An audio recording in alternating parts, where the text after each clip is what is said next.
Louvado seja nosso Senhor Jesus Cristo. Queiram sentar, por gentileza.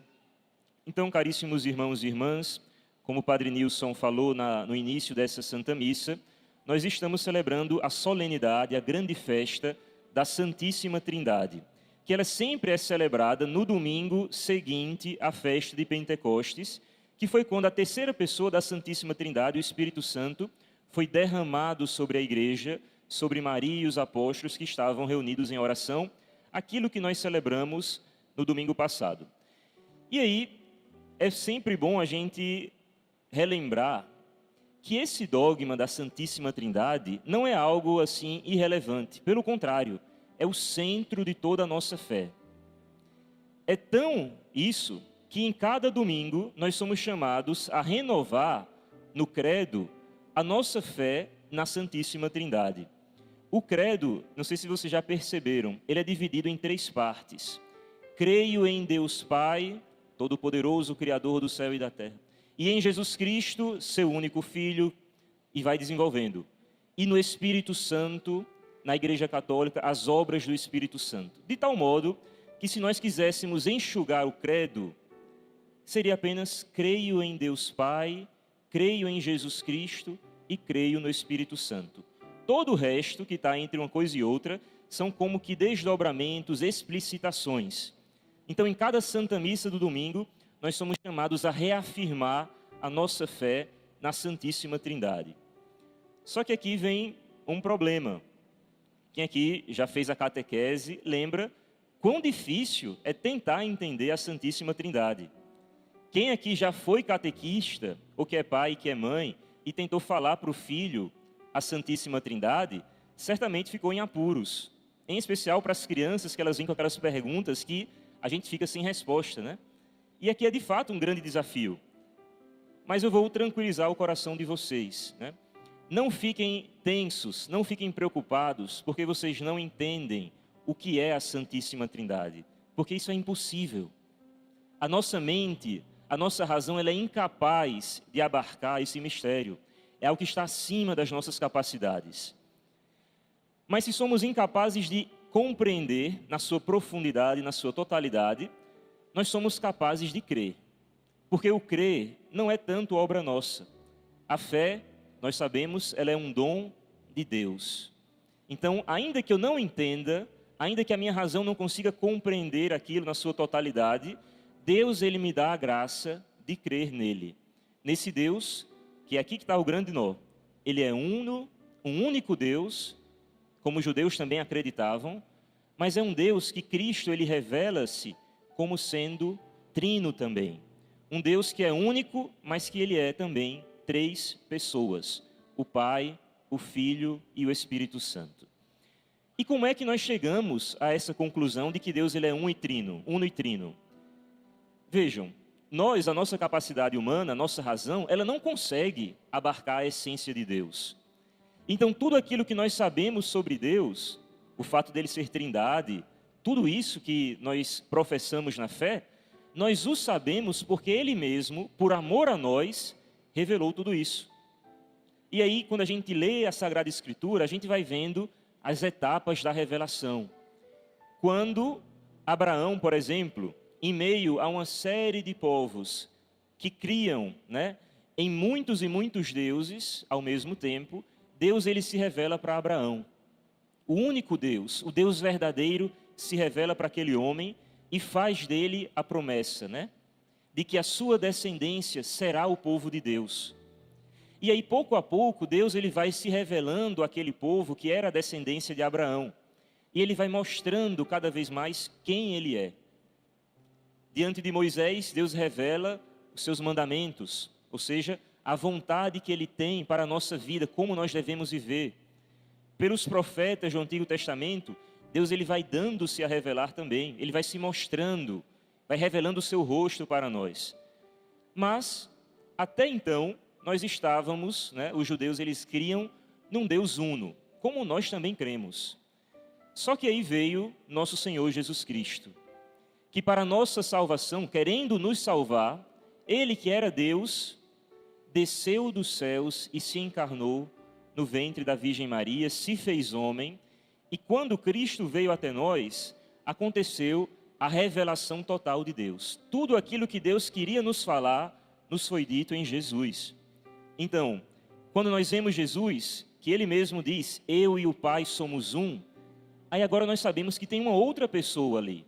É um único Deus, mas tem uma outra pessoa, o Filho também. Mas esse mesmo Jesus que veio até nós, que nos ensinou através da sua palavra e das suas ações, Ele também nos revela uma terceira pessoa. Não vos deixarei órfãos, eu vos enviarei o Espírito Santo, o defensor, o Espírito de Deus, que vos ensinará todas as coisas. E agora nós vemos que há uma terceira pessoa, e que essa terceira pessoa, com o Pai e com o Filho, são um único Deus. Então vejam que grande mistério, que repito, é impossível de nós aqui na Terra conseguirmos compreender na sua totalidade o mistério da Santíssima Trindade. Um Deus que é uno, não são três deuses, mas é um único Deus que são três pessoas. Então, aqui é sempre um grande desafio para a gente tentar compreender. Mas vejam, ainda que a nossa razão não consiga abarcar, como eu disse, muitos teólogos, muitos santos, por muito estudo, por muito esforço, eles conseguiram aprofundar-se nesse mistério, não esgotando, pelo contrário. E eu não queria repetir a argumentação deles, porque ia dar um nó mais ainda na nossa cabeça, porque é algo tão profundo aquilo que Santo Agostinho falou, que Santo Tomás de Aquino falou. Mas certa vez eu vi uma explicação que me ajudou muito a entender um pouquinho de nada, um bocadinho que seja, da Santíssima Trindade, e gostaria de partilhar com vocês, até para quem é catequista, para quem está com os filhos pequenos, aprendendo ainda a nossa fé. Era um bispo que explicava o seguinte: para entender a Santíssima Trindade, é muito útil a gente pensar no Sol. Bom, o Sol, na realidade, todo mundo conhece, aquele astro que ilumina a Terra e também aquece a Terra, proporcionando um estado possível para que haja vida aqui na Terra. É um astro que ilumina e que aquece. E aí o autor dizia que a Santíssima Trindade ela pode ser entendida como que o Sol, sendo Deus Pai, esse grande astro, da qual tudo gira ao redor. Deus Pai é o Sol enquanto tal. Só que esse Sol, que é Deus nesse sentido, ele é luminoso, ele brilha, e nós só conseguimos enxergá-lo precisamente por conta da luz. Não dá nem para olhar direito, porque já encandeia demais. E aí o Sol, ele só pode ser visto porque ele tem luz. E agora sim, a gente entende, se Deus Pai é o Sol, e se ele é visto por meio da sua luz, a luz do Sol podemos entender como sendo o seu Filho Jesus Cristo, que diz o Novo Testamento, ele é a imagem visível do Deus invisível. É Cristo quem revela, quem nos mostra quem é Deus, quem é o Pai, porque ele é um único com ele. Então temos aqui o astro, que é luminoso, e essa luz, que não tem como separar dele, é o Filho, mas ao mesmo tempo essa luz chega até nós e nos toca através do calor. Nós somos aquecidos por esse astro, pela sua luz, que chega até nós através do calor. E aqui que entra a terceira pessoa da Santíssima Trindade, que nós celebramos a sua vinda à igreja no domingo passado, que para muita gente, das três pessoas da Santíssima Trindade, o Espírito Santo é aquele que nós menos conhecemos. Uma vez um padre foi pregar para umas crianças que estavam na catequese, e ele perguntou, quem de vocês poderia me falar quem são as três pessoas da Trindade? E me explicar um pouquinho sobre elas. E aí ficou aquele burburinho, um cochicha com o outro, estava no início da catequese, mas de repente uma criança corajosa se levantou e disse, eu sei, padre. O Pai é Deus, o Filho é Jesus, e o Espírito Santo sei lá, é alguma coisa aí, Espírito Santo, não sei dizer o que ele é, E às vezes é muito disso, a gente não sabe entender, não sabemos propriamente quem é o Espírito Santo, Tanto é que São Paulo, quando ele foi pregar na cidade de Éfeso, para uma pequena comunidade de discípulos que havia lá, ele perguntou o seguinte, está lá nos Atos dos Apóstolos, quando vocês começaram a crer, vocês receberam o Espírito Santo? Sabe qual foi a resposta deles? Nós nem sabíamos que tinha isso de Espírito Santo. E tem muita gente que vem à igreja e não se relaciona com o Espírito Santo. Tem muita gente que professa fé, mas parece que o Espírito Santo é um vazio. Não entendo nada daquilo, de quem ele é verdadeiramente, né? E vejam o paradoxo. Apesar de ser para muita gente a pessoa que nós menos conhecemos, é quem mais age na nossa alma. Porque, repito, o Espírito Santo ele foi derramado na igreja. Ele foi derramado em nossos corações. É o Espírito Santo que realiza a nossa santificação. Quando nós somos batizados, Deus ele derrama o Espírito Santo em nossos corações. E aí começa a obra da nossa santificação. Então, apesar de ser para muita gente a pessoa que nós menos conhecemos, é quem mais está trabalhando na nossa alma. Então vejam, agora eu entendo porque naquela analogia do sol, o Espírito Santo seria o calor. Porque o calor é aquilo que vem do sol, vem da sua luz e me toca profundamente, que me aquece, que faz com que permita-se a vida aqui na terra, que faz com que a vida se desenvolva. Tudo depende do calor. Se não existisse o calor do sol, não haveria vida aqui na terra. Se não houvesse o Espírito Santo na igreja, a igreja seria morta. Não seria essa realidade viva que está constantemente sendo renovada pelo poder do Espírito Santo. Então vejam, caros irmãos, o sol, o astro, a sua luz e o seu calor não podem ser separados. Se eu somo o sol, a luz e o calor, não dá nada, a conta não dá, diferente de o sol. É sempre a única coisa. Então vejam, entendi a Santíssima Trindade? Não. Ajudou um pouquinho? Não sei, deve ter ajudado para alguém. Então vejam, não se preocupem por não entenderem, por não compreenderem, não esgotarem esse grande mistério. Nós não conseguimos. Tudo que sabemos de Deus foi Ele que nos revelou, mas não é por isso que nós conseguimos esgotar esse grande mistério que está acima das nossas capacidades. E agora, um outro passo para a nossa reflexão. Tem 3 orações que são as mais comuns para os cristãos, né? A primeira delas eu diria que é o Pai Nosso, que a gente aprende ali quando está começando a falar. Depois do Pai Nosso, a oração que a gente mais reza é a Ave Maria. E a terceira oração é a oração do Glória ao Pai. Em geral a gente reza os 3 juntos, né? Um Pai Nosso, um Ave Maria e um Glória ao Pai. Mas vocês já pararam para pensar, o que é que a gente está pedindo quando reza o Glória? Glória ao Pai, ao Filho e ao Espírito Santo. Será que eu posso pedir mais glória a Deus? Será que Deus ele pode ter mais glória do que Ele já tem em si mesmo? Não, Deus ele é infinito. Não tem como eu acrescentar nada a Deus, porque Ele é o próprio Deus, Ele é infinito. Então, no fundo, o que é que nós pedimos quando estamos dando glória a Deus? O que é que nós pedimos? O que é que implica na nossa vida, em particular, quando rezamos a oração do Glória ao Pai, ao Filho e ao Espírito Santo? Aqui uma outra analogia, quem é pai, quem é mãe vai entender muito bem o que é que nós estamos pedindo ao rezar a oração do Glória, né? O que é que vocês sentem, sendo pais, sendo mães, né? Quando vocês veem os seus filhos seguindo um bom caminho na vida? Vocês olham para o filho de vocês e vocês veem que eles estão seguindo assim o caminho certinho, estão dando orgulho para vocês, estão fazendo aquilo que vocês esperam deles e que é o bem para eles. Eles não estão tirando a própria vida, eles não estão fazendo isso, não estão se machucando, eles estão fazendo exatamente aquilo que é um bem para eles, e você olha para aquilo, que sentimento você sente? Então, aquilo que nós sentimos ao olhar para o nosso filho, né, seguindo esse caminho, fazendo um bem a si mesmo, é exatamente o que Deus sente quando nós vivemos uma vida de santidade. É por isso que eu gosto muito de, ao final da missa, na despedida após a bênção, dizer: glorificai o Senhor com as vossas vidas, ide em paz. Ou seja, quando eu rezo o Glória ao Pai, eu preciso entender que eu glorifico a Deus Pai, ao Filho e ao Espírito Santo, vivendo uma vida santa.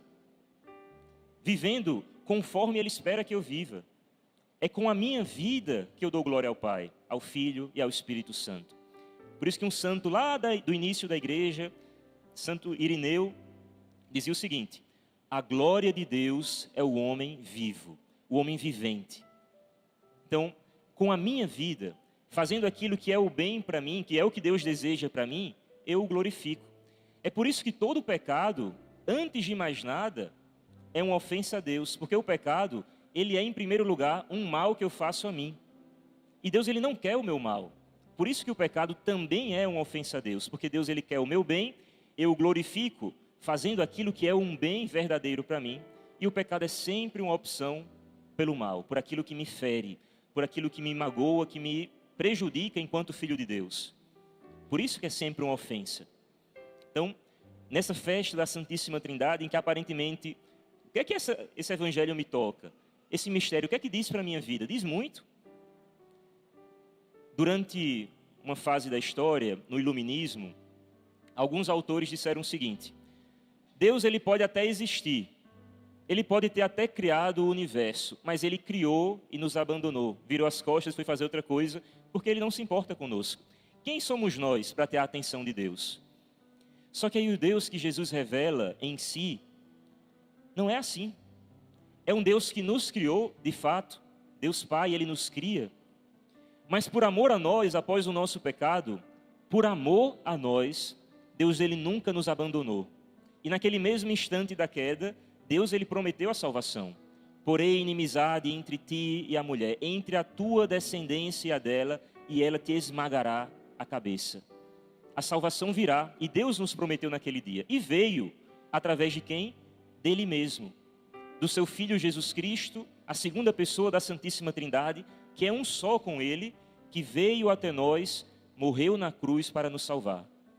E Deus nos ama tanto, continua a nos amar, que quando Cristo ele subiu aos céus, na sua ascensão, ele não nos abandonou, pelo contrário, ele quis ficar presente de uma maneira muito mais intensa na nossa alma. Por isso que ele enviou a terceira pessoa da Santíssima Trindade, que é Deus com o Pai e com o Filho, para habitar em nossos corações. Por isso, caros irmãos, essa ideia de que Deus não olha para a gente, ou que ele olha para a humanidade em geral, sem nome e sem rosto, é falsa. Deus, ele olha individualmente para nós.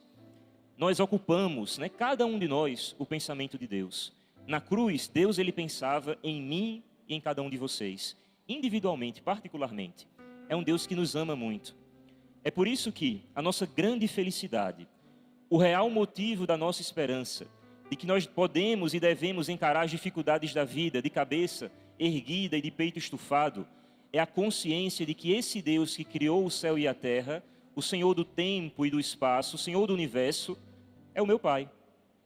É o meu Pai.